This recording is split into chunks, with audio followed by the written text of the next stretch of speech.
Ploy n'a que 2 ans, mais elle apprend vite. Cet exercice semble innocent, mais elle a subi un entraînement beaucoup plus dur. Séparée de sa mère, attachée, battue, on dit qu'on écrase l'esprit de l'éléphant, c'est-à-dire qu'on instaure la domination de l'homme.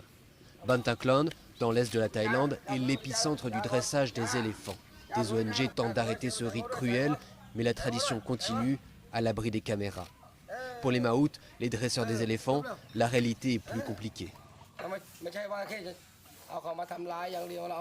On ne les élève pas pour leur faire mal, mais comme un membre de notre famille. S'ils ne sont pas têtus, on ne leur fait rien. Les crochets et les couteaux, c'est pour notre protection.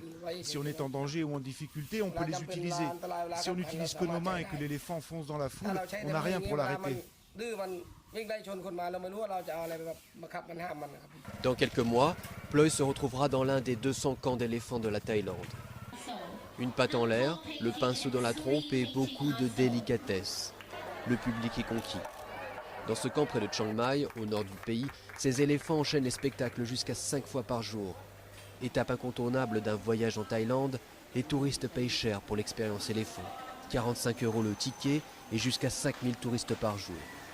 Ici, comme dans beaucoup d'endroits, le crochet est utilisé très discrètement. Les balades à dos d'éléphants ont aujourd'hui mauvaise presse et des tours opérateurs boycottent.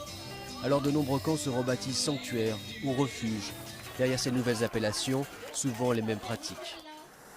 Un de ces camps a décidé de véritablement devenir éthique grâce à l'ONG World Animal Protection. À Changchil, fini les balades à dos d'éléphants, les bains dans la rivière.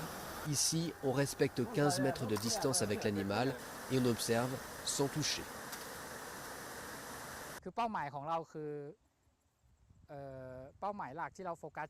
Notre but est de redonner toute leur liberté aux éléphants. Mais on doit faire ça sans causer de problème aux habitants de la région.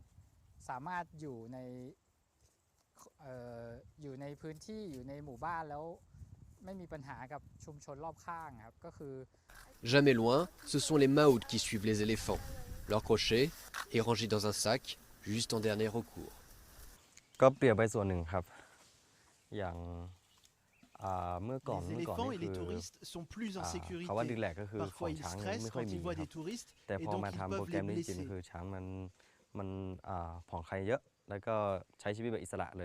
Depuis qu'on a mis ce programme en place, ils sont devenus plus calmes.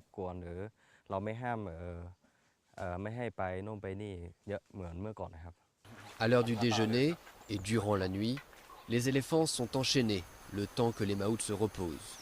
Même à Changchil, la transition prendra du temps et beaucoup d'argent. Avec près de 4000 éléphants en captivité en Thaïlande, il n'y a pas assez d'espace pour leur rendre la liberté.